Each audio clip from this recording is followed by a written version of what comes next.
Science में कल हमने कन्वेक्शन का टॉपिक पढ़ा था और कन्वेक्शन में हमने ये पढ़ा था कि the transfer of heat in which the molecules of a medium actually move to the source of heat energy to absorb heat and then move away from it is called convection.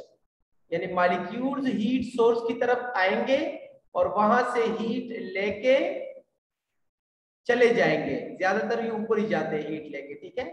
तो इसको कहते हैं convection. इसको क्या कहते हैं? Convection. Okay, Abu Huzaifa, आपको मैं आज क्लास से एग्जिट कर रहा हूँ बेटा। ये जो आपने लाइंस लगाए फिर बाद में मुझे मैसेज नहीं करना कि ये मेरे भाई ने लगाए थे, ठीक है। तो आपको एक चांस दे रहे हैं, बड़ा रहम दिल में क्या करूं। चलो आगे चलते हैं।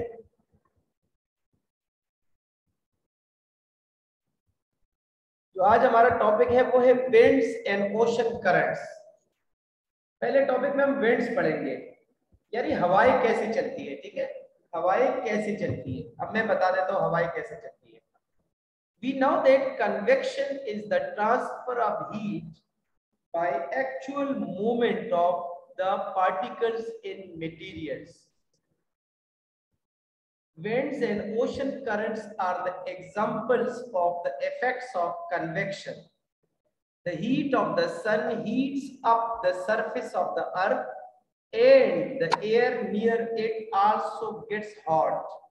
The air expands and gets lighter, so it rises up, and the cool air from the neighboring regions move in to fill the space. Okay. आप लोगों ने कल पढ़ लिया था कि कन्वेक्शन असल में हीट का ट्रांसफर है, ठीक है। जब हीट ट्रांसफर हो जाता है एक्चुअल मूवमेंट ऑफ पार्टिकल्स की वजह से, पार्टिकल्स एक्चुअली मूव करते हैं तो हीट ट्रांसफर हो जाता है, तो इसको कहते हैं कन्वेक्शन। कन्वेक्शन के दो एग्जांपल्स हैं, एक विंड और दूसरा ओशन करंट्स। ओशन करंट आप बाद में पढ़ेंगे, पहले विंड पढ़ते हैं, ठीक है। विंड की यहां से स्टार्ट हो जाता है विंड कि हवाएं कैसे चलती है, ठीक है। The heat of the sun heats up the surface of the earth and the air near it also gets hot. सूरज की जो तपिश है वो जिस जगह पड़ती है वहां की जो जमीन है वो हाट अप हो जाएगी, ठीक है, हीट अप हो जाएगी। और वहां उस जगह पे यानी उस अर्थ के सरफेस के ऊपर जो एयर है वो भी हीट अप हो जाएगा। वो एयर जब हीट अप हो जाता है तो जब एयर को हीट मिलता है ना तो ये एक्सपेंड हो जाएगा, यानी इसके मॉलिक्यूल्स एक दूसरे से दूर हो जाते हैं। जब एयर एक्सपेंड हो जाता है तो ये लाइट हो जाता है, light. The air expands and get lighter, हल्का सा, यानी उसका वजन कम हो जाना, क्योंकि पहले मॉलिक्यूल्स करीब करीब थे तो वो था, उसका जो वेट था वो ज्यादा था, लेकिन जब मॉलिक्यूल्स एक दूसरे से फार अवे हो गए तो ये लाइटर हो गया, और जो भी चीज लाइटर होती है वो ऊपर की तरफ जाता है। So the air expands and gets lighter so it rises up. ये चूंकि लाइटर हो गया एयर इसलिए ये वहां से ऊपर की तरफ जाएगा। अब क्या होगा कि जिस जगह सूरज की तपिश की वजह से एयर एक्सपेंड हो गई, एक्सपेंशन की वजह से लाइट हो गई, लाइट होने की वजह से ऊपर चली गई, उस जगह एयर के मॉलिक्यूल्स कम हो गए। अब जब एयर के मॉलिक्यूल्स वहां कम हो गए तो असल में एटमॉस्फेरिक प्रेशर के डिफरेंस की वजह से नेबरिंग एरिया से एयर के मॉलिक्यूल्स वहां आएंगे।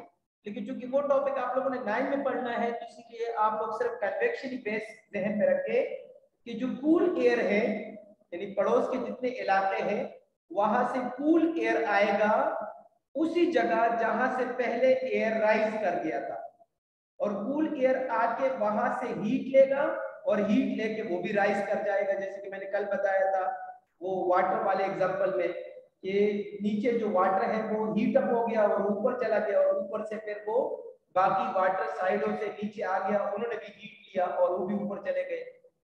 सो असल में कन्वेक्शन में होता ही यही है कि एयर के मॉलिक्यूल्स हो या वाटर के मॉलिक्यूल्स हो, वो आते हैं हीट सोर्स की जानिब और हीट सोर्स से वो हीट लेते हैं और वहां से ऊपर चले जाते हैं।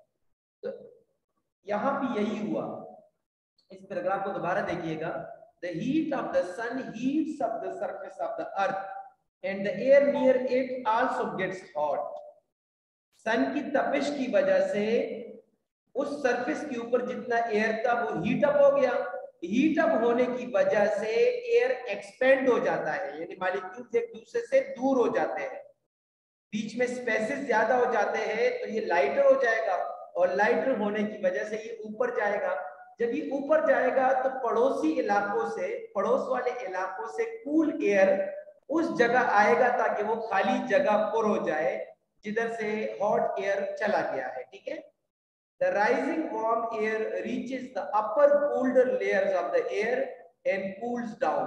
तो जो rising warm air है वो ऊपर जाएगा, ऊपर ऑलरेडी एयर कूल्ड है तो वहां वो वापस कूल हो जाएगा। हाँ, यानी नीचे से हवा गर्म होकर ऊपर जाएगी, ऊपर जो है ना बादल है और टेम्परेचर कम है तो उधर से वापस वो कूल हो जाएगा, फिर नीचे आएगा और इस तरह ये हवाएं चलती रहेगी। एयर का आना जाना वेंट कहलाता है। ठीक है, so cool heavy air sinks to the earth in the cool regions to blow again to take the place of the rising air. इसी तरह यही कूल एयर वापस कूल रीजन में आ जाएगा और उसी कूल रीजन से वापस उसी जगह आएगा जिधर से एयर ने राइज किया था, और इस तरह ये सिलसिला चलता रहता है। And the wind system goes on, और हवाएं चलती रहती है। Thus convection currents are set up and the wind system goes on. इसको कहते हैं convection current. The movement of hotter air upward and cooler air downward is called convection current. The movement of hotter air upward and cooler air downward is called convection current. और इसी convection current की वजह से हवाएं चलती है। ठीक है, इसी कन्वेक्शन करंट की वजह से हवाएं चलती है। अब हम अगले टॉपिक में पढ़ लेते हैं जनाब, ओशन करंट्स। ओशन करंट में भी यही होगा, गौर से देखिएगा तो ये भी आपको वही चीज मिलेगी जो कि हमने ऑलरेडी पढ़ लिया। Ocean currents are also set up due to convection of heat. Ocean current भी कन्वेक्शन की वजह से ही होता है। Water of the hot regions of an ocean gets hot, it expands and gets lighter, but water in the colder regions remain cooled and heavy. जो ocean में hot reason है वहां का जो वाटर है वो हीट लेके एक्सपेंड हो जाएगा और ऊपर की तरफ आएगा, यानी लाइट हो जाएगा तो लाइट चीज ऊपर जाती है। पानी में अगर आप कोई लाइट चीज फेंक देते हो तो ऊपर ही चलती रहती है, कोई पत्थर वगैरह फेंक देते हो तो नीचे चला जाता है। तो इसलिए कोल्डर रीजन में जो वाटर है, यानी जो ठंडे इलाके हैं, यानी उसका ठंडे पोर्शन, ओशन का ठंडा पोर्शन, वहां का जो वाटर है वो कूल रहेगा और हेवी तो वो बॉटम में रहेगा। So hot water moves along the surface of the ocean towards the cooled region. तो ये हॉट वाटर ओशन के सरफेस के ऊपर मूवमेंट करते करते कूल्ड रीजन की तरफ जाएगा। ऊपर हॉट एयर होगा, ऊपर हॉट वाटर होगा और नीचे ठंडा पानी होगा। ठंडा किधर से आएगा, ये आगे लिखा हुआ है, the cooled water flows below the surface of the ocean towards the hot reason. Cool water चूंकि हैवी है इसलिए वो ओशन के सरफेस के बिलो जाएगा, यानी नीचे वाले सरफेस में होगा कूल वाटर और वो हॉट रीजन की तरफ जाएगा। In this way ocean currents are set up. इस तरह ओशन करंट भी सेटअप हो जाता है। जिस जगह भी कन्वेक्शन हो रही हो वहां पे करंट्स होंगे। अगर वो एयर हो तो उसको सिर्फ कन्वेक्शन करंट कहते हैं, और अगर वो वाटर हो तो फिर उसको ओशन करंट्स कहते हैं। ठीक है, अगर एयर हो तो सिर्फ कन्वेक्शन करंट, और अगर वाटर हो तो उसको ओशन करंट कहते हैं। ठीक है जनाब, ये भी आप लोगों का सॉल्व हो गया। अब मैं आप लोगों से एक दफे इसकी रीडिंग करवा दूं, उसके बाद आगे बढ़ते हैं। कौन रीडिंग करेगा जी? मिस्टर सलाबत और वासिफ, आप दोनों रीडिंग करें प्लीज। सामने नजर अस्सलाम वालेकुम सर। स्टार्ट करें। यस सर, आ रहा है सर। कहाँ से करनी है? We know that convection is the transfer of heat by the actual movement of the particles in material. Winds and ocean currents are example of effects of convection. The heat of the sun heats up the surface of the earth and the air near it also gets hot. The air expands and gets lighter, so it rises up and cool air from the neighboring regions move in to fill its space. The rising warm air reaches upper colder layers of the air and cools down. Cool heavy air sinks to the earth in cold regions to blow again to take the place of the rising air. Thus, convection currents are set up and the wind system goes on. Ocean currents are also set up due to convection of heat. Water of the hot regions of an ocean gets hot. It expands and gets lighter, but water in the colder regions remains cold and heavy. Hot water moves along the surface of the ocean towards the colder region. The cold water flows below the surface of the ocean towards the hot regions. In this way, ocean currents are set up. माशाल्लाह, जबरदस्त।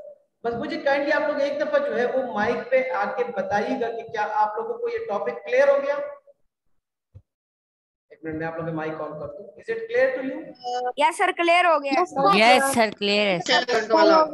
Ocean का term. अच्छा, मुझे ये बताइएगा कि science में इतना काफी है या एक टॉपिक और भी पढ़ा लूं?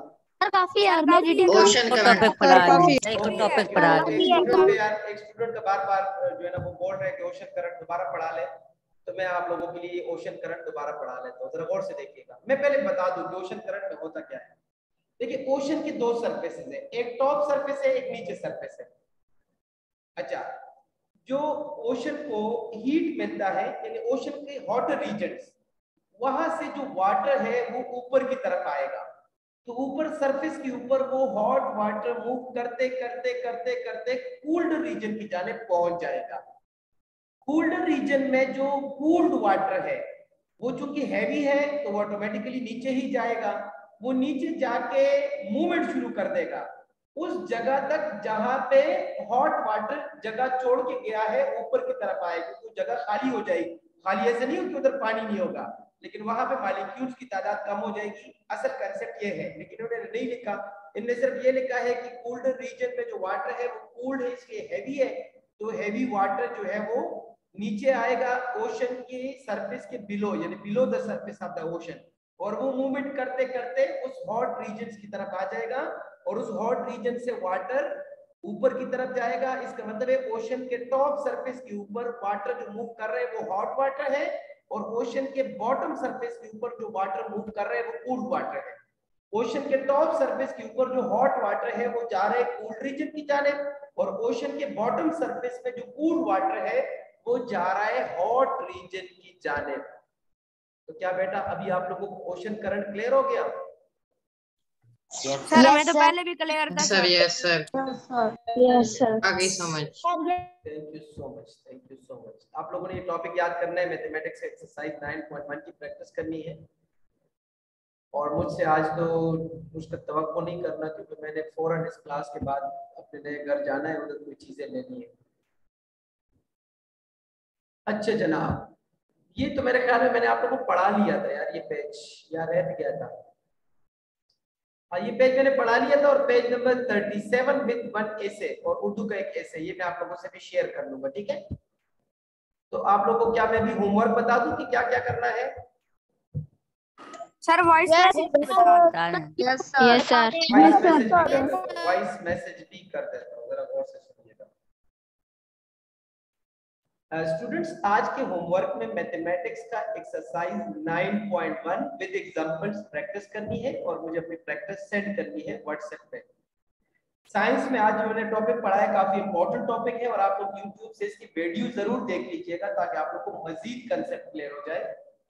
दो टॉपिक मैंने पढ़ा है, एक मैंने पढ़ाया कन्वेक्शन करंट, जिसमें हमने ये पढ़ लिया कि हवाएं कैसे चलती है, हाउ विंड फ्लोज, और दूसरा मैंने पढ़ा लिया ओशन करंट, जिसमें हमने ये पढ़ लिया कि हॉट वाटर जो है वो सरफेस ऑफ द ओशन पे फ्लो करते हुए कूल्ड रीजन की जानिब चलता है, और कूल्ड रीजन से जो कूल्ड वाटर है वो बिलो द सरफेस फ्लो करते हुए हॉट रीजन की जानिब चलता है, ठीक है? इंग्लिश और उर्दू में चूंकि जुम्मा हफ्ता इतवार 3 दिन मैं आप लोगों को कंटिन्यूसली ऐसे भिजवाया करूंगा, इसलिए मैं वो आप लोगों को एक एक ऐसे भिजवा रहा हूं। अगर वो ऐसे आप लोगों ने पहले किया हुआ है तो फिर आप लोग अपनी मर्जी का कोई भी ऐसे कर सकते हैं, लेकिन मैं आप लोगों को जो ऐसे भिजवाऊंगा अगर नहीं किया तो वही करना है। और साथ में मैं आप लोगों को प्रीपोजिशन का पेज नंबर 37 भिजवा रहा हूँ। 36 हमने कल पढ़ लिया था, तो 37 पेज में जो फिल इन द ब्लैंक्स है प्रीपोजिशंस के, वो भी आप लोगों ने स्टडी करने हैं। तो स्टूडेंट्स मैंने वॉइस मैसेज भी कर दिया कि आप लोग ये होमवर्क कर लेंगे इंशाल्लाह। यस यस सर सर कर लेंगे सर। ओके, और Yes, क्या sir. आज कम टाइम में भी मैंने अपना सारा काम कंप्लीट करा दिया ना? इंशाल्लाह। Yes, sir. सर करा लिया सर। ओके, डन हो गया बेटा। अभी मैं क्लास एंड कर रहा हूँ और आप लोगों ने इसी होमवर्क को कैरी ऑन करना है, ठीक है? ये 2-3 दिन में क्लास इसी तरह लिया करूंगा, जरा कम ड्यूरेशन में ज्यादा चीजें समझाऊंगा, ठीक है?